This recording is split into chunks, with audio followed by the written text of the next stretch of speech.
everybody dials 911, but then it kind of trickles out from there based on some. The fire department really, in many places, and I could say from a search and rescue point of view, the fire department's the first line of defense if an incident expands out, because it is the greatest source in most places in the Commonwealth of manpower 24/7. So that's why the police goes missing person incident. It starts with the fire. Police call the fire department because they want to get bodies out there. Yeah. And then they call us after they've destroyed all the tracks and everything. And looked around until it got really cold and dark and miserable. I'm like, let's call them. Yeah. Yeah. I mean, for us, I agree with that. Yeah. I mean, we will answer anything. So we take a lot of calls that don't necessarily fit what you think of for a fire department to take, but who else is going to come to your house at 3 a.m. ready to help? Yeah. And I literally anything. And bring friends with them and tools. Right. It's the only service that is not paid and not compensated that will come out whenever called. Now, they sometimes may come out and just scratch your head, and wonder with you, but they'll show. They'll never not show. They just don't do that. They'll,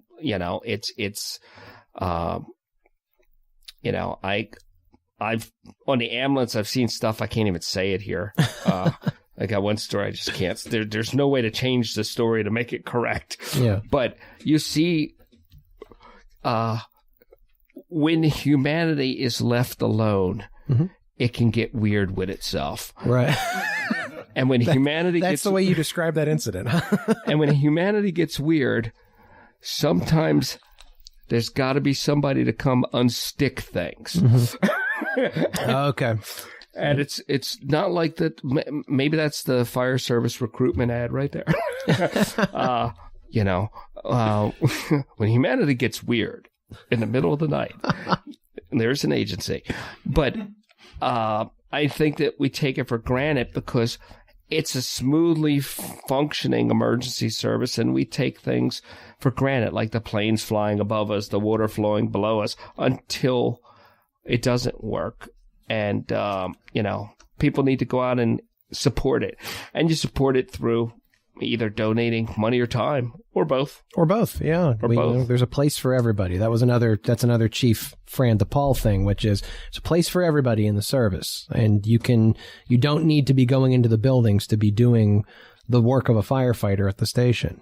No, if you have something to add and you can give more than you take, then you're helping. You're helping. Your skill is legal. Yeah, which surprisingly gets used at the fire department. Well, I actually thought it'd be used a lot more than it is for other things, but yeah. Not let me change that sentence to it gets used a lot not in the ways you would think. Right.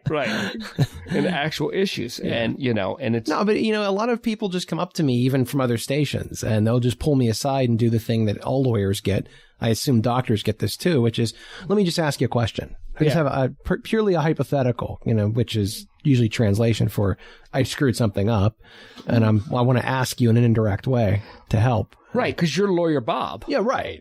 So you assume that I may know. Yeah. It's that's become your first name, Right. So it's funny because a lot of lawyers, they think about, they want to get out. There's actually a pro bono requirement in our code of ethics, which requires that we do at least 50 hours every year of pro bono service. And lawyers find a lot of ways to do that. And there's a huge push. I mean, a lot of lawyers, and even our Montgomery County Bar Association, they push for getting out into the community in many viable ways. I think people overlook the fact that you don't need to be directly doing law to still be a lawyer helping in your community. To the point you made, like lawyer Bob. I hang around the fire station. People ask me questions all the time, and I help them out with problems constantly.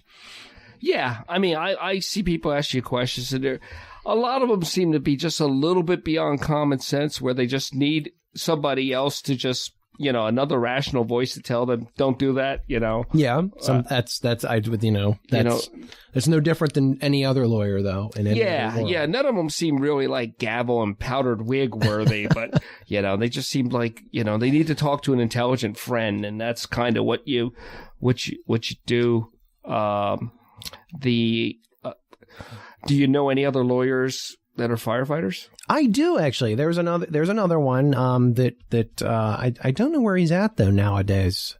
Bob Zygmunt, who ran with Glenside, I think, for a while. Okay. But he's a lawyer, and he had a practice, and I would talk to him about the law and being a lawyer, and I know he ran with a company. I just don't know where he is now. I just haven't seen or heard from him in a while. I think that's something else that people don't realize with the volunteers. It's like typically, and this isn't 100% true, nothing is, but your police officers are police officers. Your EMTs are EMTs. Yeah. Your firefighters are other things. Oh, yeah, right. There are always other things, and that's the difference. It's the same thing with search and rescue. Everybody's another thing. 5 minutes before we were even out there. Right, right. The guy was either redoing a roof, landscaping, electrical, or something. He was doing...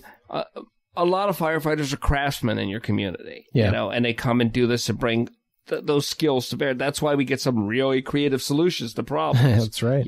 Because of the skill set. But I think that people think firefighters are firefighters, and they are when they're doing that, but they have to... 5 minutes before they weren't. They have to pay the bills. 5 minutes before your problem became the center of their lives, they were either with their family, they were focused on work, they were stressing about the same things, you stress about too, but then they dropped everything and ran to what your problem was. To solve your problem, and then 5 minutes from then, they're going to be somewhere else. Right. And then you'll go back to your life, and they'll go to the next problem, and that's when they need help, because people do get tired. People do age out. Life changes, and you don't want that to not be there one day. You don't want to be in a situation where nobody comes, because that would be really, really bad. Well, we're 110 years old this past year, so far, that must mean something. Yeah, 110. But 110-year-old teenager.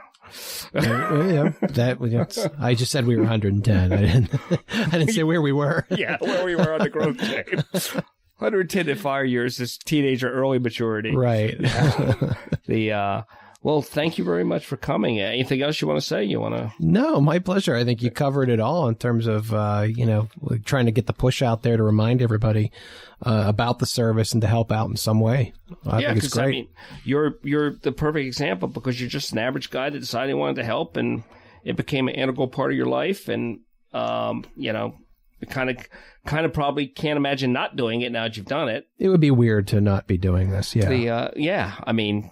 and that's what people need to understand. All you got to do is walk up to your local fire station or whatever and ask them, how do I volunteer? And you will not be turned away unless you got something really weird going on. But I can't even imagine what it would be.